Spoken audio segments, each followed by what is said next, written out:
In this video, we are going to be talking about all of the activators and inhibitors and different hormones that are at play for glycogen breakdown and glycogen synthesis. So these can be different hormones or just different states of the enzyme that will either promote glycogen getting broken down into glucose to start glycolysis, or either to push glucose into glycogen when energy needs to be stored.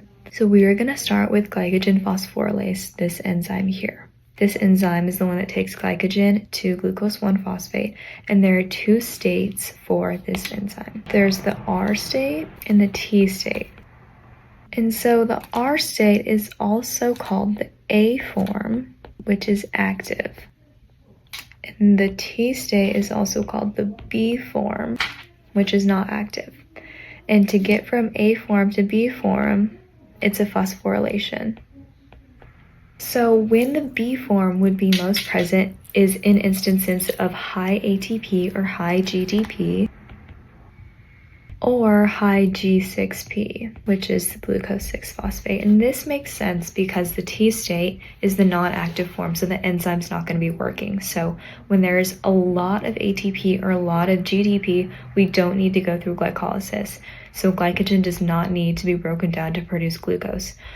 So that's a kind of a feedback inhibition there. And on the flip side, the active form is going to be most present when there's a high concentration of AMP. AMP is a prerequisite for ATP, so it means that there's not a lot of ATP, but there's a lot of things that could be made into ATP. So if we need more ATP, then we're going to want more glucose to go through glycolysis. And how do we get more glucose? Is we break down glycogen to create glucose. So that is why this high AMP makes the enzyme active. It activates glycogen breakdown. Now, another enzyme in this pathway, actually in glucagon synthesis, is the glycogen synthase.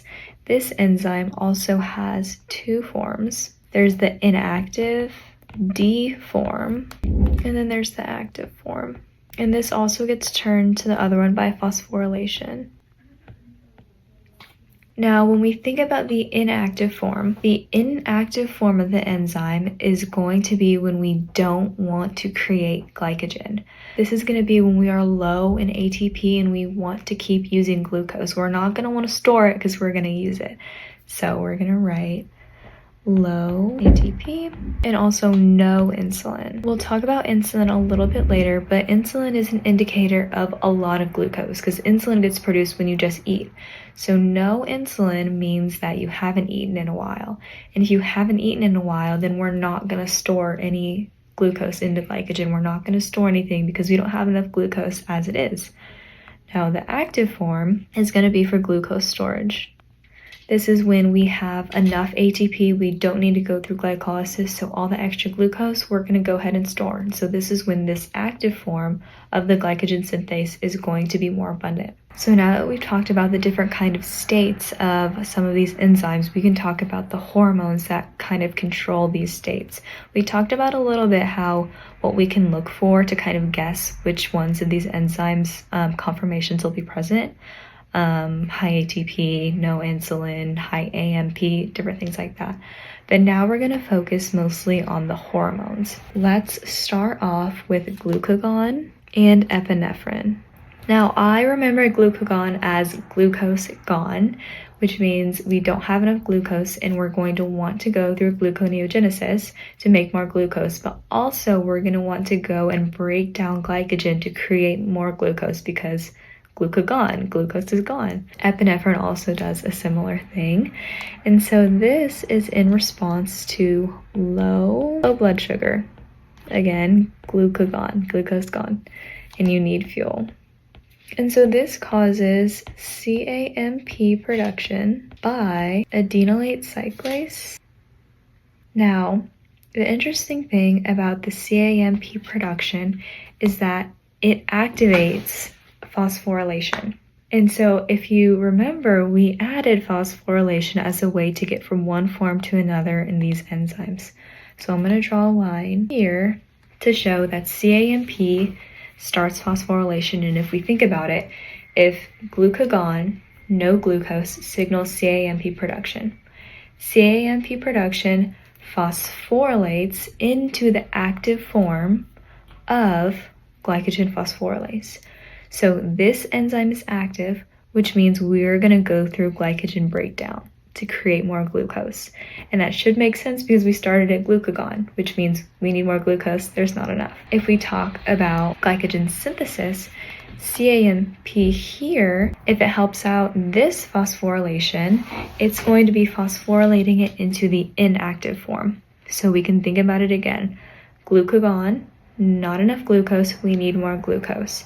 It's going to produce CAMP, and CAMP is going to phosphorylate glycogen synthase. The phosphorylated form of glycogen synthase, as we said, is the inactive D form, which means that glycogen synthase is not going to happen. It's going to be inhibited, which makes sense because we don't have enough glucose, so we're not going to store the only glucose that we have. So that is the hormone glucagon and epinephrine. They have the same effect.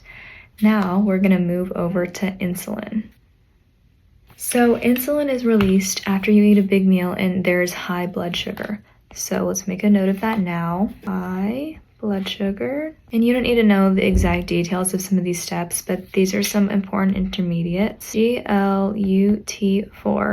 translocation, kinase, cascade, and then phosphorylation and activation of PP1. Now these steps are just to kind of give you an idea of what goes on when insulin enters the body, but the main thing to take away here is how this affects these enzymes.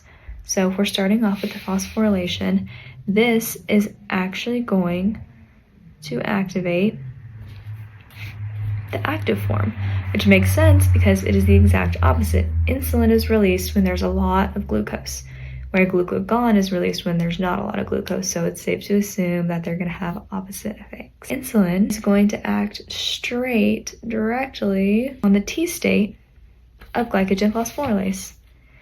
And so we can think about it. Insulin is released when there's a lot of glucose. You just ate a big meal. A lot of glucose means that you're going to want to store some. You don't need to be making more. So it's going to activate the inactive form of glycogen phosphorylase, which means glycogen breakdown will not happen because we don't need to make more glucose because we have a lot. And the opposite is true for glycogen synthase.